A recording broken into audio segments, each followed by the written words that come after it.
I'm excited to announce our upcoming 2023 Banking with Life client-only event. It's going to happen in mid-October of 2023. It's going to happen downtown Fort Worth, Texas. Our whole team will be there. The team has been working very hard to make this an event that's not to be missed. I'll be there, have an opportunity to meet me, have an opportunity to meet the team. I'm going to be speaking. We'll have other guest speakers, and you'll have the opportunity to meet a room full of like-minded people. Think about that. A room full of people that are practicing becoming their own banker. They are practicing the infinite banking concept. You'll have the opportunity to meet with them and share with them. You got to be somewhere. You might as well be there. In this episode, my friends Matt and Morgan fly in from Georgia, and they sit down with me to share with us their experience with the infinite banking concept over the last 12 months. And we kind of get into the discipline that's required to practice becoming your own banker and the rewards that follow. We had a good time, and I hope you enjoy listening. Thank you. I long handed out a real estate deal after about 2 years. I bought a property. My wife and I bought a property. We financed the down payment through a policy loan, and then we financed the remodeling through a policy loan. I didn't have enough capital. It was all deployed, I had over 90% of the cash values collateralized at that time, right? Mm-hmm. Anyway, and I get this note, and I'll do it sometime when I'll put everything I've done that I can recall whenever I write a book. But this was a longtime banker, this guy that was my banker at that time, he was a teller when my dad, he was a teller at the bank my dad banked at. Years, I knew him for years, and he was a yes man. Not a yes man in a bad way, but he would, if you ask him, if you told him, man, I need some money on this, what I'm doing, he would, well, let's figure out how to make it happen. Right. That kind of guy. Everybody should have that kind of guy. Anyway, this particular note was a 15-year amortized note with a balloon payment, right? It was 685 or whatever it was. And I paid it for a couple of years, and remodeled it, the office, it looked, everything was great. And I just long-handed it out, I was tired of paying payments. You have lines of credit, notes, mortgages, whatever it is. I got tired of managing how many payments that I had to keep up with to other people. And because I'm not, overly tech, you have 10 or 15 notes going, it's like you can miss a payment. Oh, that's easy to do. Yeah. Make a late payment. Absolutely. And I got tired of all that and penciled it through it. And man, I paid that note off the next, in short order, within the next 2 weeks. And it's like, oh my gosh. But that was somewhere along, that was somewhere along that 4-year period, somewhere in there where after that I quit penciling. I just pay premium, take advantage of opportunities, finance everything that makes sense to finance. Yeah. And don't care what the credit score is. Don't care what the interest rates are. How cool is that? Don't care what the dividend is. What's that like? It's pretty cool. It's like I don't care. I don't have to, what's your credit score? I don't know. Why? It's like somebody's going to grade me, judge me on some numbers. I get it. They're grading, your history and financial acumen and all that stuff. But it's like, it's a whole different way to live. Yeah. Absolutely. It requires discipline. You don't just become your own banker overnight. No. It's a process. And if you haven't laid up capital somewhere, then you have no capital to lend to be a banker. You're just chasing a dream. If you don't go through the discipline of capitalizing your system, the capitalization phase, then you're not. That's kind of what separates a bank from just the individual. Well, a bank has capital to lend. Aside from the whole fractional reserve thing, we know that. That's so important. That's huge. You just said that off the cuff. That's huge. And the capital stock of a bank is money. It's capital. That's what they deal in, right? Yep. If you don't have it, you can't become your own banker, right? You can become your own banker through borrowed money, but that's not really controlling the banking functions. And that really speaks to I don't want to continually call out the noise. I'd rather just shine the light. But the really well put together presentations that show high cash values and how all you got to do is put all this money in here, whether you go borrow or whatever, and then go do this real estate deal or whatever. There's no discipline in that. Right. To do everything overnight, there's no discipline in that, where you systematically have to set aside capital, i.e. pay a premium. Right. And by all means, jump on every day and watch it grow. I mean, who doesn't want to see their wealth grow? Who doesn't want to see themselves get better, But you can't jump over the discipline. These policies are made for premiums to be paid. That's where the solution is in the premium. Yep. And I'm not saying that just because I'm an insurance agent and they get paid commissions. I'm a husband, a father, a brother, an uncle, investment advisor. Yeah. I'm a lot of things besides, or in addition to a life insurance agent. And I'm just saying, it's like, oh my gosh, you cannot shortcut the discipline. You can't. And then if you practice discipline, I don't know how long it takes to get a black belt, and I sure don't know how long it takes to get two, but it's showing up every day, sweating. Mm-hmm. That's it. Doing 8 years for me. Took you 8 8 years? years. 8 years. Is that normal? Well, I mean, there's schools out there that give you your certificate if you pay for it, but if you're really earning it. No, we're talking about discipline. Your discipline. We're talking about earning it and paying for it through the discipline. You can't really get anywhere of proficiency without probably at least 5 years of intense work. I mean, there's always the outliers out there, but in general, you need to put in at least 5 years, 8 years.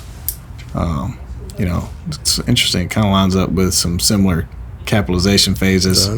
There's just all kinds of, and talking about timelines too, tying that back, Nelson did all this real estate stuff, and he wrote a little bit about it in building a warehouse of wealth, but he talked more about it than he wrote about it. But in becoming your own banker, it took him 14 years to get rid of what he called the snakes and the dragons, all the lenders, the third-party lenders. Right. And he had been paying premium for 60-something years. I mean, that's... Yeah. Let's see, he was born in 31, so this is in 1980, so that's 50 years. And so he'd been paying good premium for 40 years. Yeah. Right? And not to beat anybody up with numbers, but, and I'm telling you the story. His story is in the book, and there's not a podcast, there's not an episode, there's not a writing, there's not another book that takes place of this book, Becoming Your Own Banker. So I'm not... I haven't seen it, and I've spent over $30,000 buying a bunch of books. Right. I'm just telling you guys.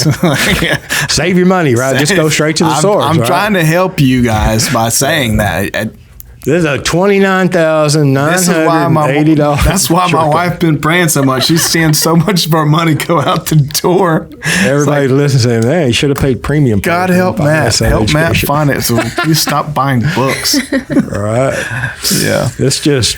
$18,000 in premium is what Nelson was paying in 1980. Can you believe what he went through? How many people, if he told them that back in his day? Yeah. Like that he was crazy. Man, you're crazy for doing that. You're crazy. Thank you, Nelson, for enduring all that so that we could be here today. Thank you, man. I'm telling you. He was paying $123,000 in interest. Who do you know today that's paying $123,000 a year in interest? Who do you know is paying $18,000 a year? But wait, that was 1980. You got to put the 5 factor on that, or at least the 3 factor. Yeah. Right. We're talking some big numbers. At least, yeah. And then can you imagine? So when he seen that in 80, he started, trying to teach people what he had discovered. Yeah. Can you imagine the pushback that he got when interest rates were going like crazy? Oh, man. The 401k was coming out in the late 80s.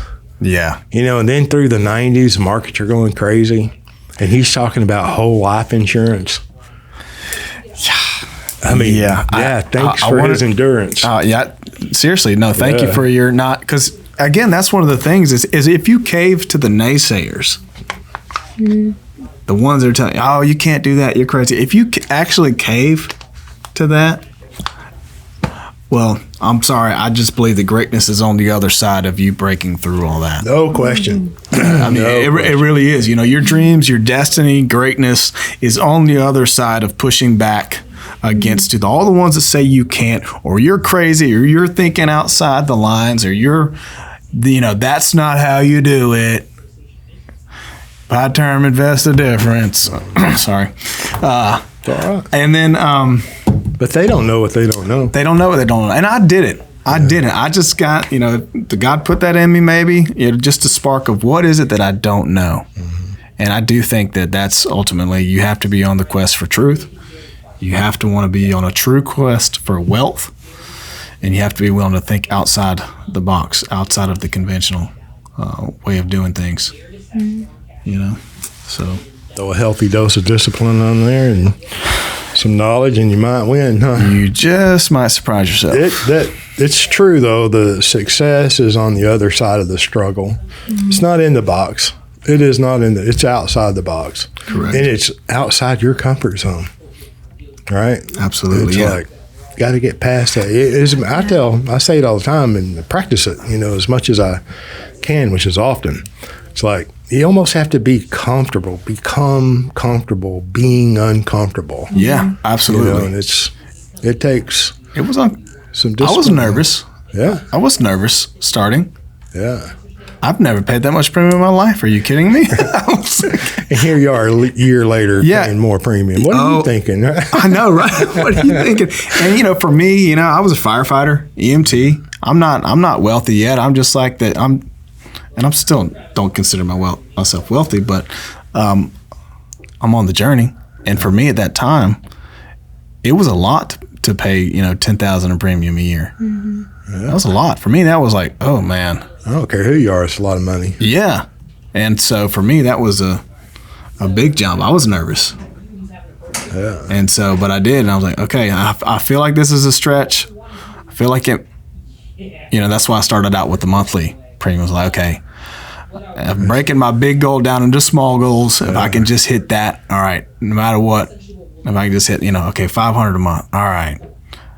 I can make $500 a month work, even if I have to go cut somebody's grass or figure something out, I'll find it. Yeah. I'll go make the money happen, to make that number meet. So that's a small goal. Mm-hmm. And then, I was like, all right, I'm going to do it. Was you nervous, Morgan, when he said, hey, I want to pay this much in premium? Really? No, I'm kidding. Sorry, I've been talking so much, sweetie, and you haven't that's, she's so sweet, y'all. Again, I didn't, I was just really navigating this really with on my knees in prayer, pretty much the whole time. I think it was, I think maybe I was a little nervous at first, just trying to figure out how the numbers were going to work. But I did also trust that he was passionate enough about it at that point that I knew that he would make it work. So I had faith in him that, okay, this is something that he believes in.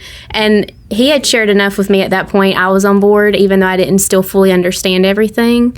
I knew that it was what we needed to do at that point. So I think, after he got the policy and then maybe the second or so phone call with you, like I said, when I felt like I had that knowing, like God's answering my prayer. I was at peace, So, and then when he actually started doing the videos for the NNI, where he was listening to Nelson. So the first time I'm actually being introduced to Nelson because I had not read the book.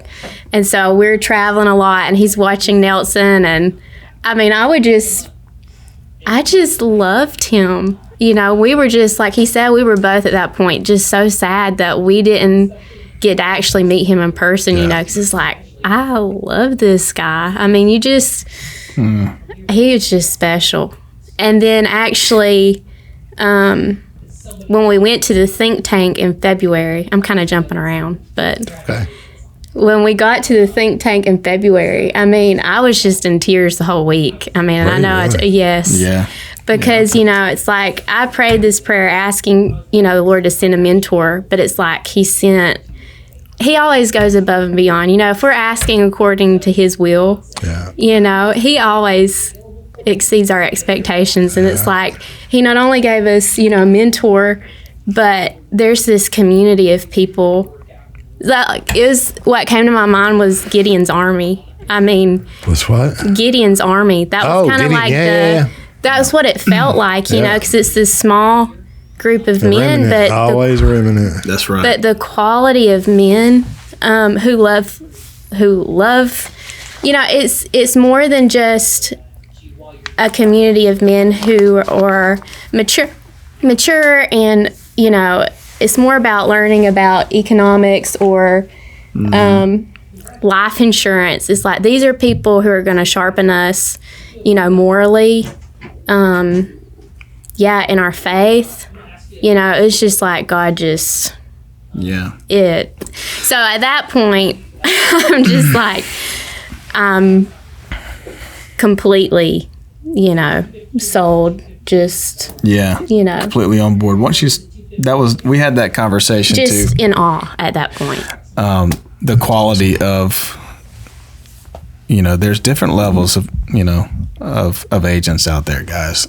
A big difference, and you know, N and I, the ones that are actually at the top, you know, doing this thing, you know, are very, very, very sharp, put together agents, you know, and so, you know, again, and we're just wonderful people. And just too. wonderful people. That's the other thing. That's what's so beautiful. They're actually not going to try to get a policy to you that you can't afford. Like these that's are not good for you. That's not a good situation for you. They're going to, you know, they're going to give you good advice, and they're going to treat you like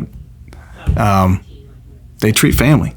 And I'm, you know, I was like, wow, man, this community is really, you know, this feels like an underground financial movement of taking back. Anyway, I'm sorry, I won't go down the rabbit holes again, but great guys, great people, you know, men and women. I mean, it's and they all have a lot of nice things to say about you, James. Thank you. Yes, they do. So where were we? You said something I was going to say. I forgot. I'm sorry. But, well, we should like prepare next time and have notes or yeah. This was unscripted. I guess I was just going with my journey of increasing confidence in, you know, what this is. You know, this is ushering in financial freedom. Yeah, you know, absolutely. Yeah. And again, I love the death benefit. I've heard a lot of people say it's not. I don't care about the death benefit. You're like. I've said my share of that. I know you have. Like, I know.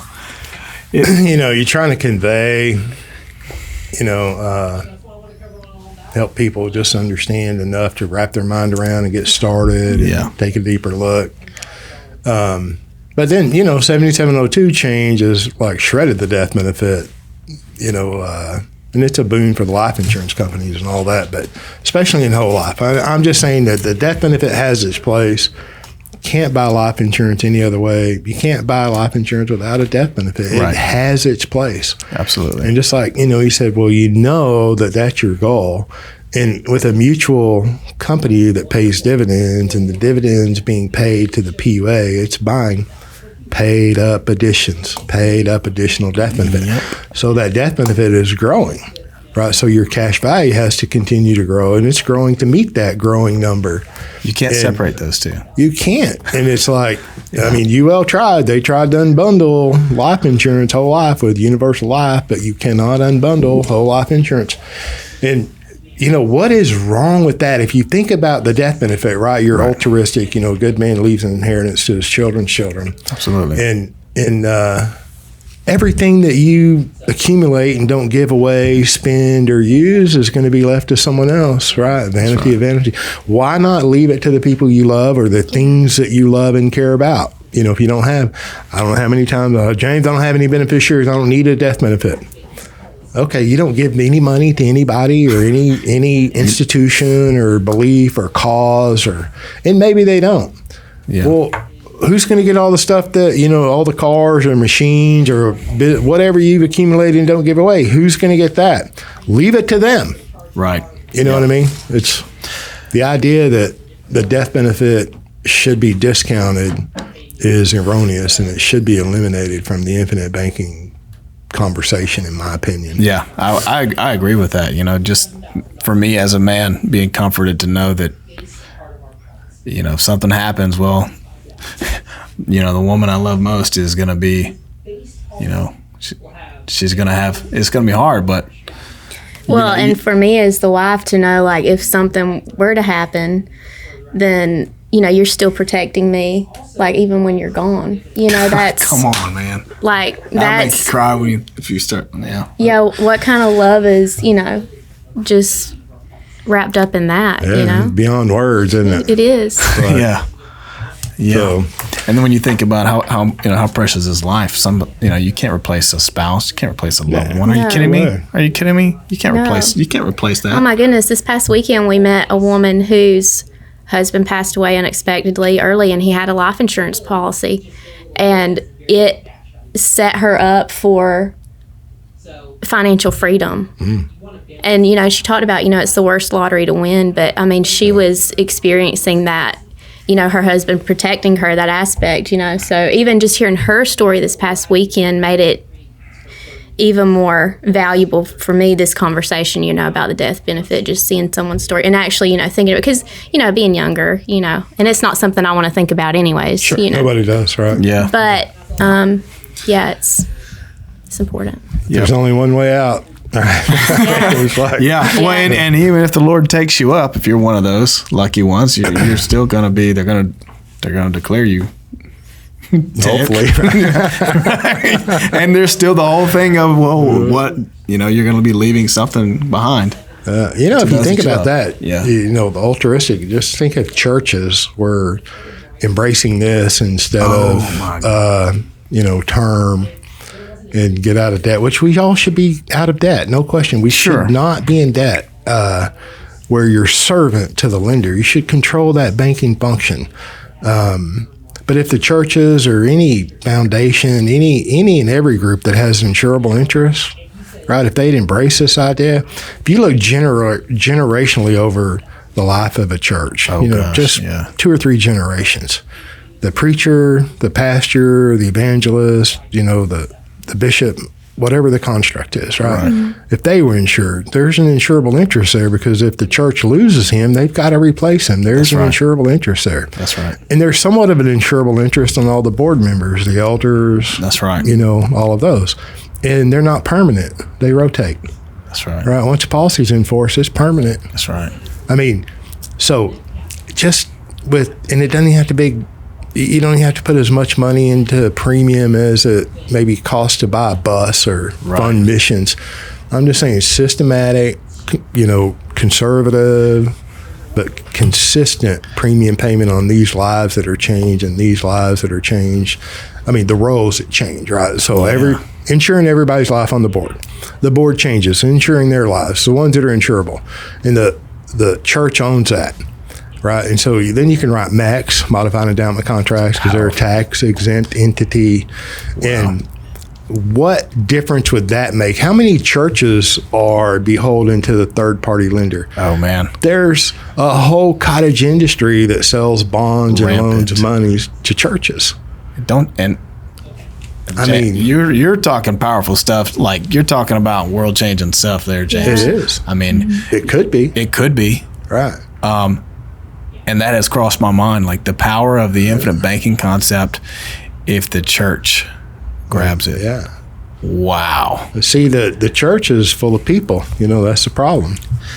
Right? And some of those people are financial gurus. Right. And they're, teaching people how to eat beans and rice. Yeah. Or they're teaching people how to invest in the stock market in their 401ks or IRAs because they're investment advisors or whatever. And this whole thing that's out there in the world, that the love of money is the root of all evil. Yeah. It is a big, I won't. No, go ahead. It's a lie, guys. It's a lie. Okay. The idea that you can't be a God-loving, people-loving, God-serving human and be wealthy, that's just a lie. That is an absolute lie. Right. And the best, who doesn't want a benevolent, wealthy person to be around? Yeah.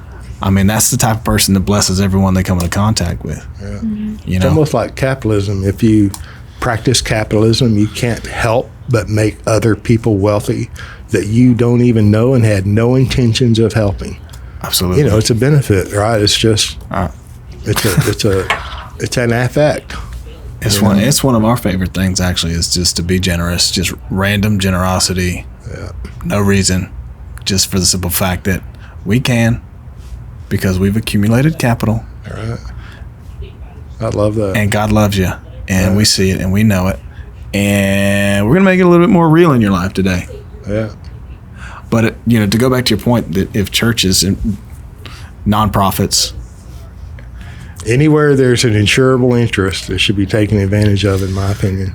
oh, absolutely. Right. And I'm actually actively thinking, how can I create more insurable interest in my life? I am. I'm thinking, I want part of my wealth building plan is to get as much of these policies as possible. I want to cram as much premium as I can possibly fit into the equation. Yeah.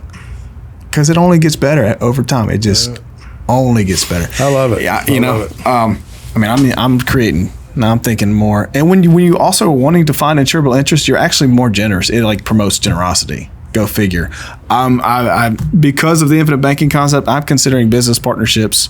I'm not advocating go just join partners, but someone that you trust, right? If it's a legitimate business. It's a legitimate business. I've got some real estate stuff that I'm doing, and I'm considering heavily bringing on someone that is, a friend that I do trust, but creating more, giving him, I'm going to give up more profit to bless him, but I'm also creating a partnership, which gives me insurable interest.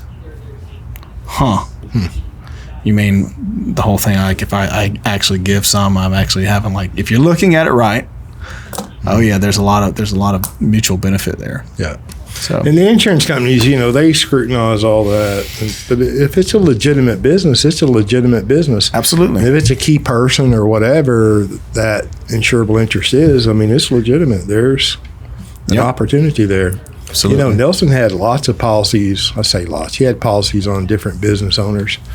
And, everybody graduates. Well, what if Nelson graduated before some of those business partners? That policy's private property. Right? He gets to transfer the ownership to his people. It's like the business could be defunct, and it could have been successful before it went defunct. Maybe it's not defunct. Maybe it's still in business. But once the policy's enforced, it's enforced. And the insurable interest must exist at the time the policy is created. That's cool. Yeah. Yeah. So yeah. there is an awful lot there. It's a lot of opportunity. The frontier is broad, right? So there's a lot of work to do. Yeah. I really like that whole church idea. Yeah. I do too. I know a lot of pastors and preachers and talk to a lot of them, have a lot of them as clients and evangelists, and they get pushback from the congregation. Really? Yeah, because an elder or might be a financial guru in the community. Oh. They might be a stockbroker, whatever they get pushback. But yeah. Well, that could be overcome. That's unfortunate. That's unfortunate. But they can read. They can read. So they all have an opportunity. Yeah. They have to rethink their thinking. So do you have any other notes there that you want to cover? Oh my gosh, I have a lot of points I was going to make. I've been talking on it, giving you the opportunity. Well, I've been talking, and I haven't even shared the floor with my amazing wife. Oh, I've been jumping in when I. You had, yeah. But, you have. This is. This has been your journey. Yeah, just some of the other points. Just thinking about savings, right? So those that are they're like, no, I'm storing capital, and they're sticking in a savings account. Okay, I got savings accounts; they have their place, but I'm talking about your main spot where you're gonna store wealth. I'm not knocking 401ks. I'm not knocking that kind of stuff. But when I think about when I go back to that goal, if my goal was $1 million, when I do a 401k or I do any other type of vehicle besides the IBC policy, it's a maybe I get there. Oh, yeah. It's a maybe. It's just a maybe. It's like, okay, how much did you put in? Well, how well do okay, well, maybe you get there over time. Just maybe. And hopefully nothing bad happened to you on the 30 years that it took you to get there, or if not more. Whereas the change the rules of the game in the middle of the game. Right. Whereas the infinite banking policies, the life insurance, whole life. Yeah. To me, ensures that I get there. That I'm actually going to make my goal. Yeah. And it's going to keep getting bigger. Yeah. Which what's wrong with that? What's wrong with that? If you can get everything that you put in out on a guaranteed basis, what's that worth? Right. And then if you can get more out than what you put in and have use of it throughout that same time period, why would you be afraid to put money in? Why would you be afraid to capitalize? I mean, it makes no sense. And it's like, well, I don't want to read a book, or I don't want to learn, or you're just, selling insurance or whatever that, thing that you're saying, repeating in your own mind is. It's like, if you set that aside for a moment without a preconceived idea and just read what the words say, not what I say, what the words say. Try to understand it. Yeah. Just try to understand it. Just try. It's like, it's so not hard. Just entertain the idea of becoming your own banker, where you're less of a victim to the interest.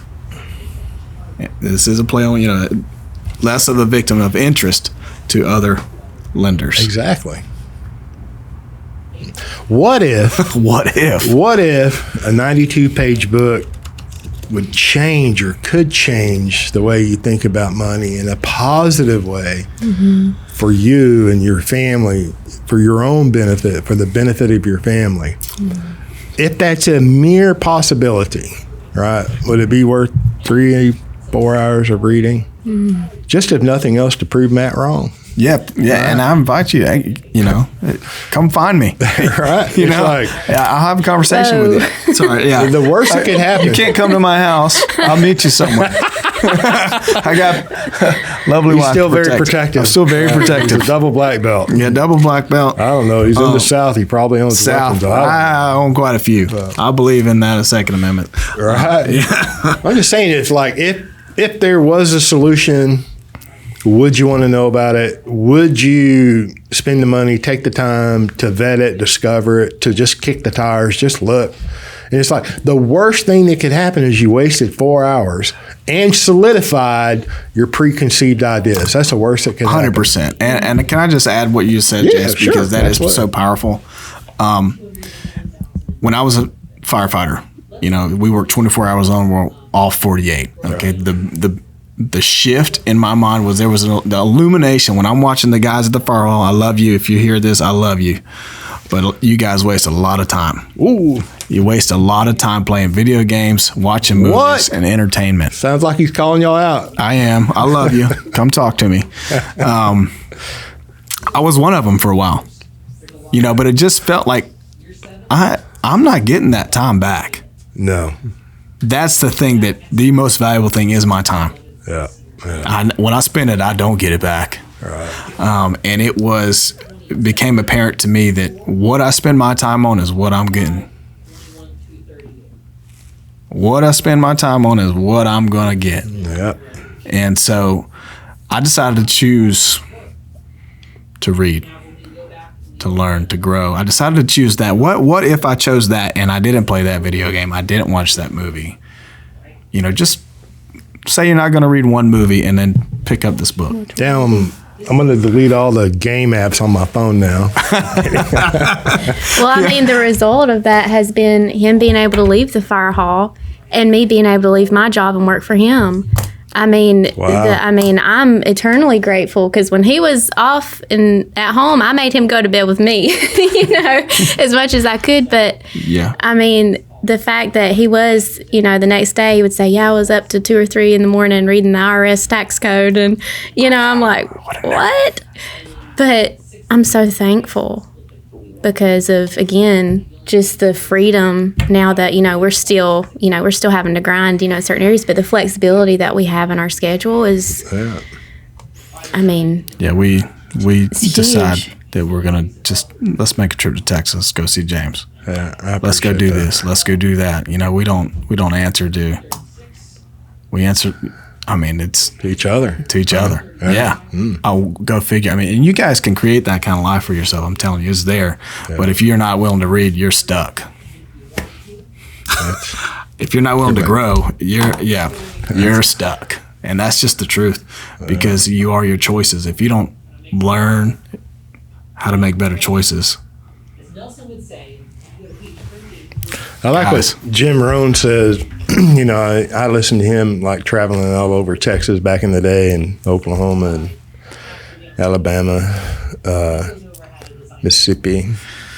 You know, it's like wearing these tapes out, right? Jim Rohn, you know, the little cassette tapes. I know I go way back. But we all suffer from one of two pains, you know, the pain of regret or the pain of discipline. I mean, you got to suffer the pain. Might as well suffer the pain of discipline and be better. So true. You know, it's the pain's pain. You're not going to avoid it. Right. So, you know, you can put off a good financial decision. You can put off a good decision of learning something. You can, you know, go play the game, go do something else and defer that.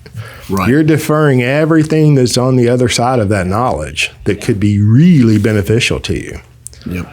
And it's like, why? Stop it. You know, time is limited. Absolutely. You know, we're having birthdays as we talk. Yeah. You know, Yeah. I mean, time's clicking along. Yeah. So, and there's plenty of time. There's just none to waste. There isn't.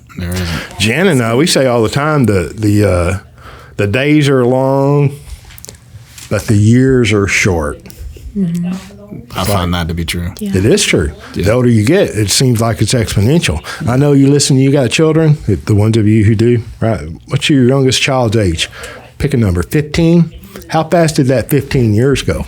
The next 15 is going to go faster. Yeah. Yeah. You know, and it's going to go anyway. The time's going to pass. You know, you can become closer to your goals of financial freedom or financial independence, or not. Yep. 15 years is going to pass anyway. So, you know, I got to say, too, I have a lot of firefighters as clients, and I know he's not talking about you guys gaming all the time. Right, I'm sure y'all are studying and reading just like he did. I was such a nerd. They would say, I had a buddy. He's like, Matt, what you doing? You gonna go read? Oh, You gonna no. go read tonight? You gonna hang out with? You gonna read? I'm like, nah, I'm gonna go read. You know, and it, you know, they were feeling like I was rejecting them. Oh, You know, but at the same time, I was like, no, I love you guys, but I'm gonna do something different with my life. And I was turning into an absolute nerd. Stay up till 2 a.m. reading IRS tax code That's a and nerd. contract law. Who the heck does that? right. I don't know. Somebody wants to learn. I wanted to learn, and I knew that And there's somebody who wants to protect his family. That's what I'm saying. That shift for him was huge. somebody that wants to 'Cause- protect their family. Yeah. So I didn't ask y'all, but do you have any more points too that you want to cover? It's okay if you don't. I mean, So, just from a martial arts standpoint, I had a couple of just cool little thought process. I do jiu-jitsu, you know, Gracie jiu-jitsu, Ooh. you know, Muay Thai, Kali, Eskrima. I'm a martial arts nerd too, and I'm not bad. I'm not bad. Okay. what does that mean? You're not bad. If I told you I was, you know, if I told you I wasn't good, you'd know I was lying, kind of thing. Okay, I got So it. that's kind of like, you know, I've kind of quoted Bruce Lee. Double black belt. I think. You know, It's yeah, a crazy- karate, Filipino Kyushu, Filipino martial arts. I love it. Yeah. But coming back to the point of superior positioning. Yeah. So for all you jiu-jitsu guys out there, you know, I studied Gracie Jiu-Jitsu, the authentic version. You know, modeled myself after Rickson Gracie. He was my favorite. I don't know if you've done any jiu-jitsu.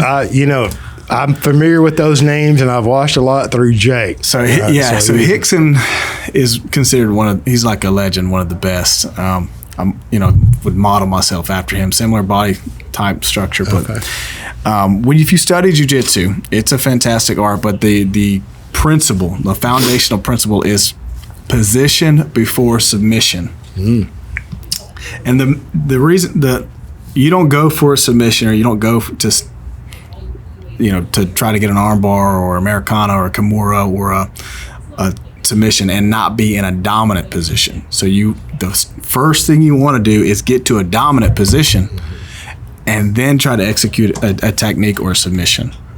So I'm saying all that to say, to create the framework for the idea of positioning. And I'm just using martial arts as a way to kind of create a visual. There's a mounted position, there's back mount, there's side mount. There's the guard, which is, some people argue that it's neutral. Some people argue that it's dominant, but it slightly depends on the skill, right? But the mount, the back mount, the side mount, those are dominant positions where you can finish the fight very effectively. And so when I think about this from an economic standpoint, the banker position is a superior position. And so on your journey in this fight, if you think about it that way, which it helps me to think about position. Okay, become a banker.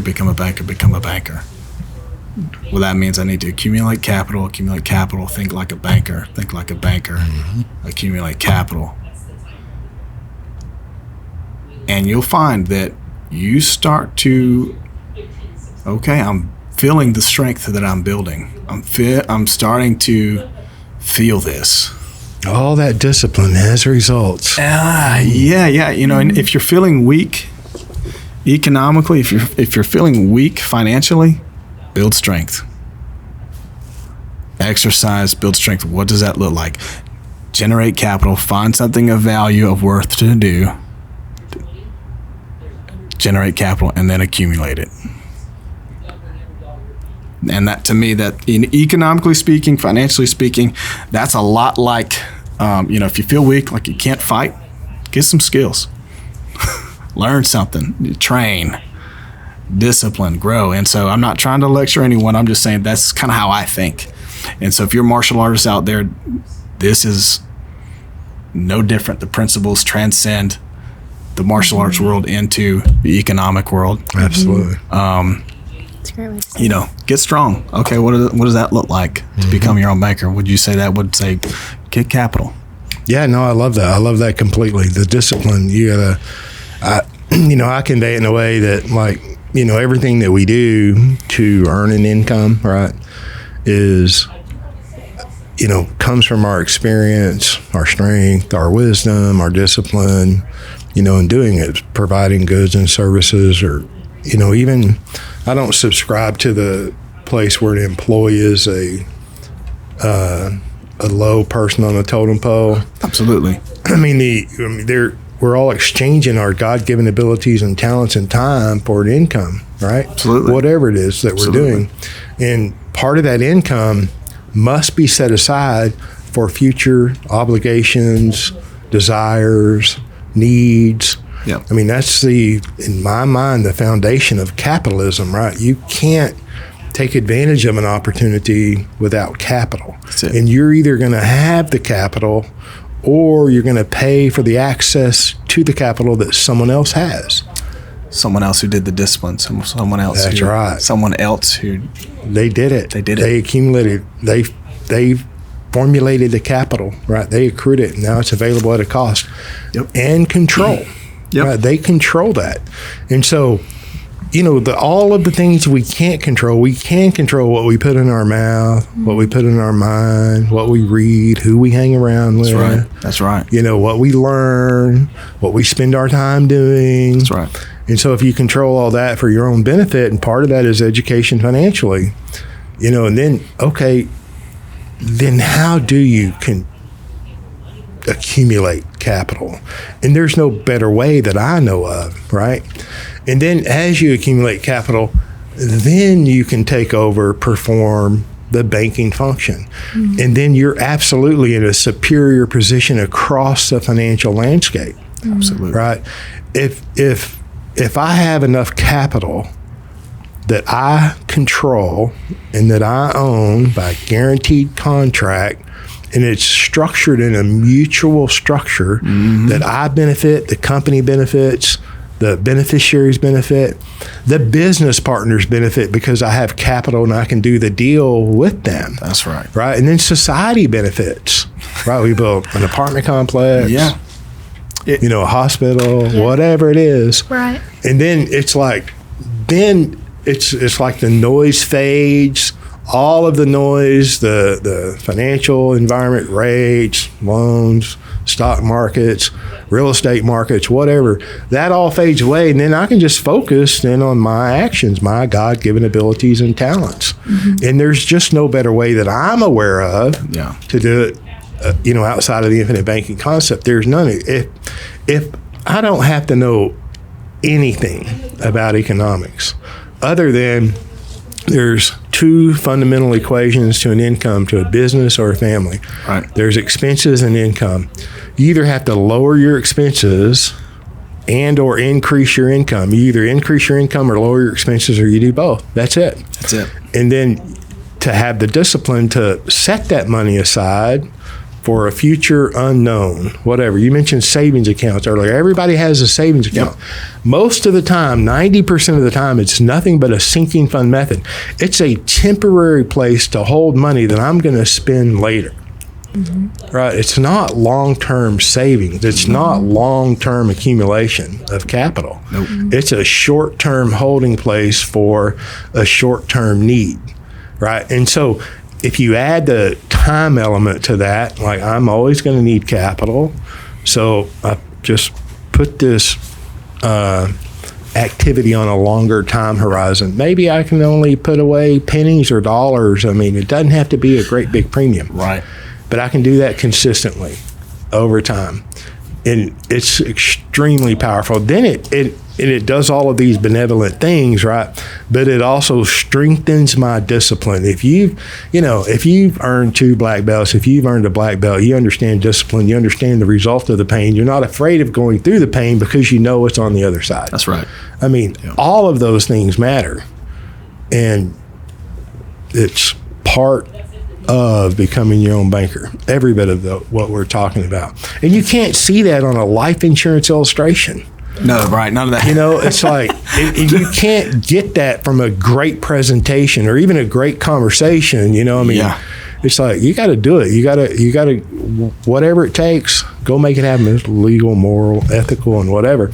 But it's worth it. I think often, and I don't want to paint with too broad of a brush, but the people who don't want to invest in their knowledge, they don't want to invest in their health. They don't want to, whether for whatever reason. Right. Fear, I'm not smart enough. I don't want to show up at the gym because I don't look as good as you look in a workout uniform. Right? Yeah. I don't want to show I'm the old guy, I'm the young guy, I'm the female, I'm the male, whatever. Right. Is between my ears that prevents me from doing that.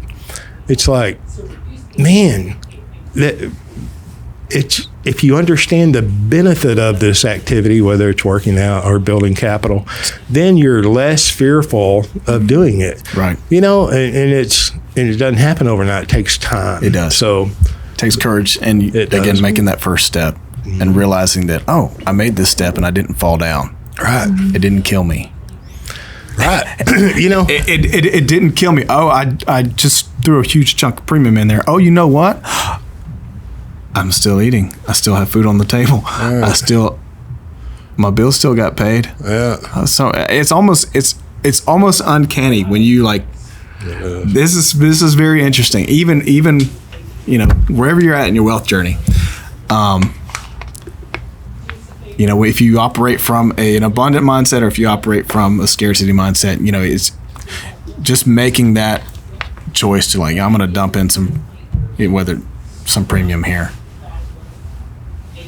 It's not going to kill you. I promise you, you'll find a way if you want to do it. It's the exact same thing as if I'm going to accumulate a lot of debt from zero, right? I have no debt. Right. All right.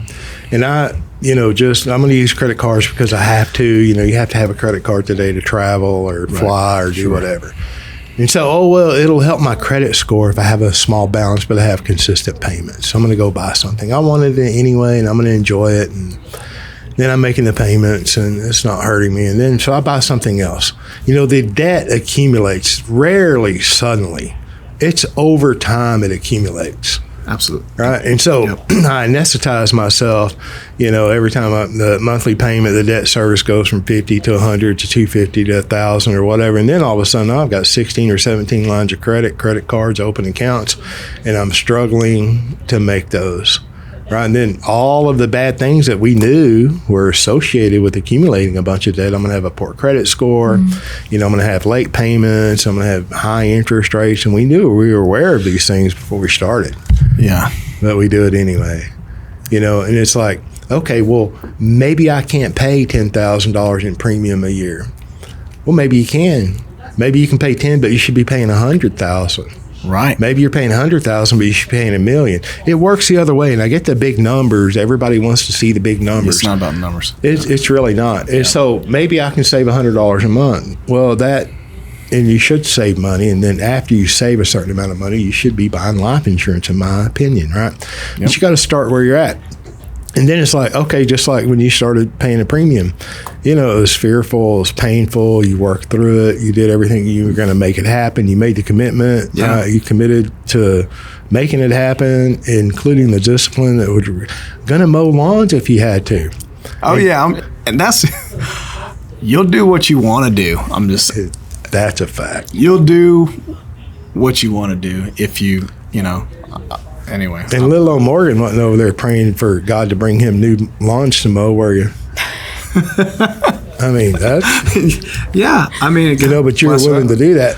And so then, and here, and just in y'all's case, a year later, you know, here you're going to put 2 more policies in existence while you're here. Yeah. In a year.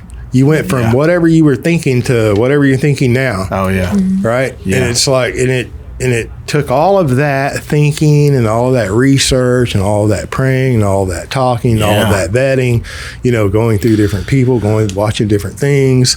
Oh my gosh. And I'll bet you, I'm not even a gambling man, but I'll bet you, and I don't know what numbers y'all are talking about, and I don't want to, I'm just saying that I know they're legitimate and they're going to be good, but I bet you're still not going to be done. Y'all are young.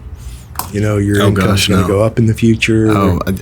Your premiums are going to go up in the future, too. Right. Yeah. But you didn't start there. Right. I had to start where I was at. Exactly. And, you know, and I've listened to a lot of your podcasts, and I've seen a lot. I mean, there's, you know. Thank you. You know, if you're wanting to learn, you'll spend your time trying to learn. But, you know, I was a little bit intimidated. Like, oh, man, becoming your banker, I'm thinking big numbers, like, you know. And so I was like, well, you know, okay, my $500 a month. You know, to me, it felt like a lot. It was a lot of money, a risk. But I'm gonna tell you that premium landed on solid ground.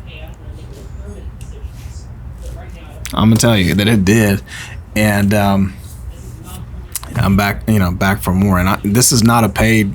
We're volunteering. I mean, they spent their own money traveling. I bought my own plane tickets. I bought, this is. Hey, I didn't even know there was an Airbnb in Alvarado, Texas. There is a good one. There's a good one. Yeah. We got the Texas experience. You got the take pictures of me feeding some longhorns. Oh yeah. Yeah. But no, we're not done. I mean, one of my favorite illustrations in the book, and this can be edited out later if it needs to be, but one of my favorite illustrations in the book is an illustration of insuring your kids. You know, when that baby's 15 days old, isn't it 15 days? Yeah, it depends on the company, 14 or 15 days. Yeah. Putting in $2,000 a year. A year. For what is it, 22 years? Yeah, in that 22 years in that illustration. Yeah. And then that's in that particular illustration, that's it. $2,000 a year for 22 years. And then, by the time their retirement age is, I mean, they're at least $1 million. If I remember correctly, it's, they're millionaire. I mean, that's really exciting that we know that we can give that to our kids. If you carried a $10,000 balance on your credit cards paying 27% interest.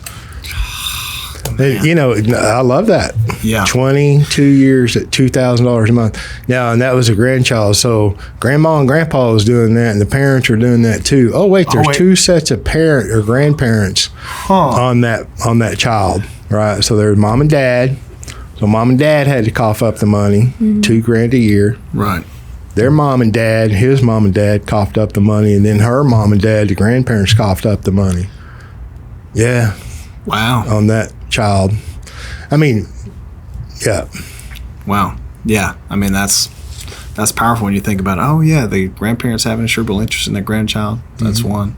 And they could do it you're saying each individually, grandfather. Yeah, there's limits. Yeah. Okay, I was So- saying, wow, that's a lot of policies. That's pretty Yeah, cool. look, I'm just saying life insurance is heavily regulated, right? Oh, banking is too. No wonder the life insurance companies don't like the term banking, Right. right? And who wants Uncle Guido, trying to come around and pilfer your company all the time? That's what they do to companies with money, life insurance companies. Wherever wealth is accumulated, someone will try to steal it. Yeah, Uncle Guido, right? That's a first labor-saving device, right? Theft, right?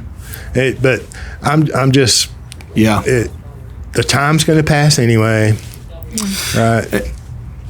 Yeah, it's going to pass anyway. And speaking of time passing away, I mean, Morgan, how does it feel when I do my daily thing and I log into my account and you see how much cash value is sitting in there? What does that feel like for you? Oh, I mean, I feel very secure. I feel, secure, excited, hopeful, inspired. I'm inspired to get my own policy. So I can log on and see my own numbers, What took you so long? I kind of like, let's see if this works. Yep, it works. Then we're in. Yeah. But for those that I want to have an emergency fund. Yep. You should have one. You should have one. Yeah. And I like the idea of having a policy specifically to be your emergency fund policy. Yeah. What's wrong with that? What's wrong with that? If I accumulate money for the emergency fund or whatever, a lot of people sometimes, I do it sometimes, think compartmentally, like I got a policy for taxes, I got a policy for this and a policy for that. Yep. Whatever. It's all between my ears, right? But, you create a pile of capital at the bank for emergency, rainy day fund or operating capital for a time period, whatever it is. But, once you hit that limit and that number, it's almost like a sleep number. Everybody has one. It's different and subject to change. Yep. My wife might want to see $20,000 in the bank and I might be okay with $5,000 or vice versa. Right. Well, and that could be great until something comes along and it's like, oh my gosh, that's not enough. I got to have a lot more. That's happened in my life a couple of times. Yep. But once you get past that number and that comfort level, it's there. It's a brick and mortar bank. They have a drive-through window. You can walk in there. There's tellers. You can withdraw it or whatever. It's like, then where you're going to pile up the capital for the longer term, right? And then when you have capital, it doesn't take long to accumulate capital at $500 a month. It doesn't. It doesn't. You'd have it, depending on your emergency fund needs, it would maybe a year, 2 years tops. Yeah. And speaking of, I got really sick last year. And so knowing that there was money set aside, and it's like, whatever anxiety that was wrapped up in whatever I was going through, being able to afford doctor's visits, whatever tests I needed, that wasn't a part of the equation. Yeah. That's huge. Preach. Yeah, that's life, right? Yeah. I mean, so yeah, I can't think of any more solid ground financially than life insurance, and just life insurance in general, okay? And then you're going to have a supercharged, super high engineered, info banking. Yeah. Life insurance. Oh my. It's worth looking. It's worth finding out about, Yeah. To me, I mean, it's like, and if you want to find out, it's becoming your own banker. Yeah. Right? Oh, and you don't have to go to that thick book, by the way. That one. Building Your Warehouse of Wealth. Yeah. Nelson's second book. Then he has a 6.5-hour DVD and digitally accessible presentation where Nelson Nash himself is giving a presentation. And then there's some other books, but it's like How Privatized Banking Really Works. In my opinion, those 3 books, that video series, lays the proper foundation for anyone wanting to vet this idea. And as a matter of fact, if you haven't read these books, in my opinion, and watched Nelson, you can't speak intelligently about the infinite banking concept. Just my opinion. Go buy the books and watch the series and tell me I'm wrong. But if you don't do that, I don't care if you tell me I'm wrong. Tell me I'm wrong after you do that. Right? I agree 100%. Right. Yeah. Thank you. All right. Listen, we've gone a long time. Are there any other points? Yeah, other point. Economic positioning. If you have the banking function, you control the banking function. Again, that is so key. Whatever asset you go buy, in that position only gets better. Your financial situation only gets better. Let's say if you finance the asset that you're purchasing, that'd be a fun Are you conversation. talking about financing it yourself from your policy loans? Right, exactly, from a policy loan. If you're like, no, I'm the banker and I'm purchasing an asset with my own loan from my own policy. Yeah. And you start there's some It's a paradigm shift, no question, in position, the financial position. The lender has a position and will always have the position of strength. That's right. Always. That's right. Period. So just, don't make a loan repayment. Let her, repost something, and then we'll talk about power positions, right? That's right. I mean, the third party lender, it's amazing to me that we don't really think through we're not taught about banking. We don't think about banking. We don't think about the banking function and just fundamental personal finance. We don't learn about it in school. We don't learn about it with MBAs or CFAs. The banking function is not part of the curriculum. And it's the most important thing that we can do financially. That's right. It's like, it's a wonder. You wonder why that every life insurance agent doesn't know this. You wonder why every life insurance company doesn't know this. Why every home office person doesn't already know this. Why doesn't I believe there are people on Wall Street that absolutely know this, and this is what they do, not what they sell. Yeah. But I mean, it just makes one wonder. It makes me wonder, why did it take me 14 years in the life insurance business, to discover anything about the banking function? Yeah. It's a conspiracy theorist? No. Student of history? Yes. You got to wonder. It makes me wonder. It still makes me wonder today. Yeah, absolutely. Yeah, I know. I could talk. Well, I love having those conversations. How much control do you have? Yeah. How much control do you think you have? You think you have. And Right. who really has control of your wealth when it's sitting in a 401k? Oh. Do you really control the wealth equation? Everybody else doing it, man. Ah, gosh. It's do you so really easy. control? Do you think? Go try to get your money out Wow. and go buy anything that you want to buy with it. Yeah. Can't buy life insurance. You can't buy jewelry. You can't buy there's all kinds of rules. Yeah. There's all kinds of, anyway. And you didn't make them. They might not have been I didn't make them. I'm just a reader, James. I just read. Just read. I just read. Practice is You discipline. Just read So it's important what you read. and then try to act on what you read. Yeah. But again, That's awesome. Listen, I can't believe that. this is a long time. Perfect. We need 2 episodes. Yeah, I anyway. still got a lot more. We can talk all day. I love Yeah, it. might have to do one on a different channel or something to, go down the rabbit hole. I'm kidding. Oh yeah. All right. Anything else?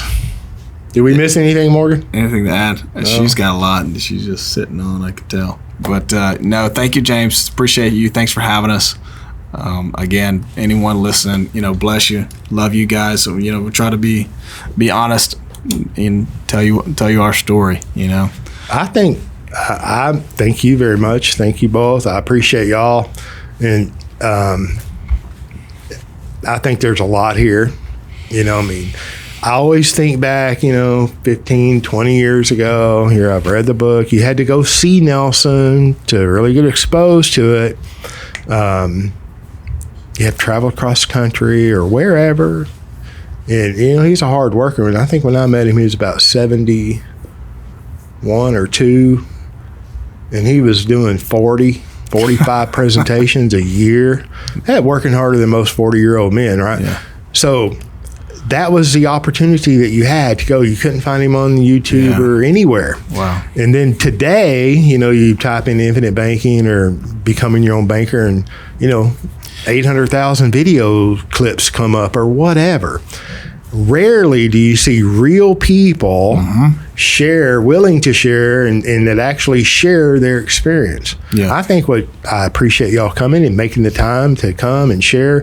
I think it's invaluable. To me, it would be. I wish I would have had, the ability to hear somebody besides a life insurance recruiter or anyone else. Right. Just real. Just want to hear from real people.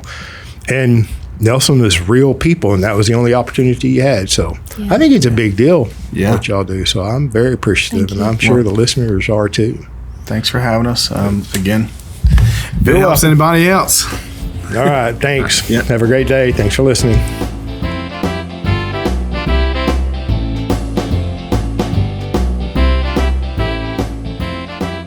Thank you for joining us on the Banking with Life podcast. If you're watching on YouTube, make sure to like and subscribe and click on that little notification bell. Otherwise, join us on Apple Podcasts and Stitcher for weekly content.